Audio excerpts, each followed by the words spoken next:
Chères Martiniquaises, chers Martiniquais, en vous adressant mes vœux les plus sincères en cette période de fête, je ne peux m'empêcher de penser à toutes celles et à tous ceux qui ont été affectés dans leur quotidien par cette année éprouvante. 2024 fut pour la Martinique une année de défis.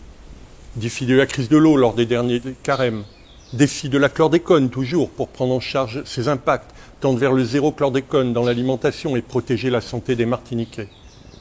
Défi environnemental et de gestion des risques avec l'ouragan Beryl et la lutte contre les sargasses. Défi de la vie chère, bien sûr.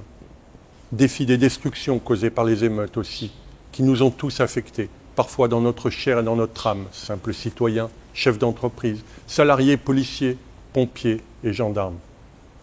Ces défis, nous avons voulu les surmonter de manière déterminée, avec l'ensemble des acteurs martiniquais, collectivités, entreprises, monde associatif, qui de bonne volonté ont voulu s'engager et se donner pour plus grand qu'eux. L'État a tout fait et continuera de tout faire pour travailler dans un esprit de dialogue et de concertation, en associant étroitement l'ensemble des acteurs pour apporter des réponses globales, structurantes, respectueuses de tous. Je voudrais citer un exemple où l'esprit d'unité triomphe et où la Martinique gagne. Dans la lutte contre les sargasses, l'État a engagé cette année 6,4 millions d'euros pour mettre en place un dispositif partagé entre de nombreux acteurs volontaires, avec le centre hospitalier et universitaire pour ce qui concerne la surveillance sanitaire, mais aussi pour financer les engins de collecte sur terre au bénéfice des communes, ou encore pour expérimenter la collecte en mer par l'installation de barrages et l'action décisive des marins-pêcheurs. Voilà comment et pourquoi nous avons su relever ces défis, parce que nous avons su travailler ensemble. C'est en fédérant les bonnes volontés que nous faisons advenir au monde une nouvelle lumière. Face aux incertitudes qui entourent le début de l'année 2025, je crois plus que jamais que cette démarche et ces efforts conjoints vers l'unité sont nécessaires. L'État y prendra, comme s'y est toujours engagé, toute sa part, mais je le souligne, rien que sa part. Il accompagnera les initiatives des représentants de la société civile, il soutiendra les élus chargés de leurs propres responsabilités. Il assumera les siennes, notamment en matière régalienne, dans le maintien de l'ordre et la lutte contre les trafics. 2025 va justement constituer une année importante, où de nombreux projets vont enfin voir le jour pour la protection des Martiniquais. C'est en 2025 que nous finirons d'installer les 2 radars de surveillance maritime.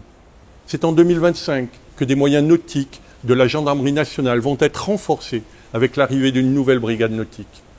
C'est en 2025 que le port va être équipé de moyens techniques de contrôle des trafics de stupéfiants. Parce qu'en France, tous les citoyens sont égaux, les Martiniquais ont le même droit à vivre en paix que dans n'importe quelle autre partie du territoire national. J'y ai veillé chaque jour et je continuerai de le faire avec la même sincérité et la même énergie.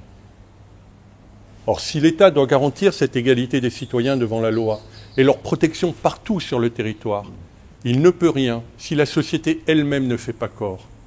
Et pour faire corps, il faut qu'elle se sache liée par des liens de fraternité. Sans fraternité, point d'égalité ou de liberté. Sans fraternité, point de pacte social ou de destin partagé.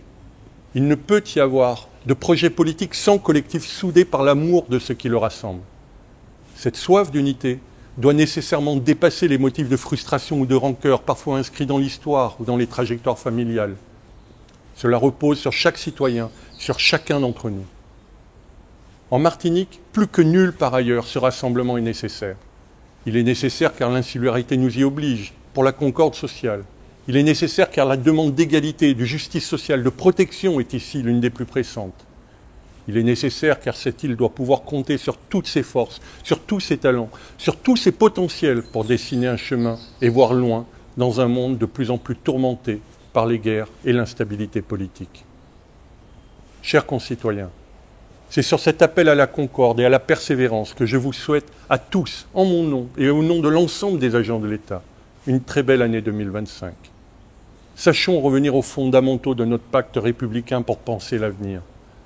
Un avenir que je souhaite pour la Martinique, pour la France, comme pour chacun d'entre vous, heureux, prospère et uni.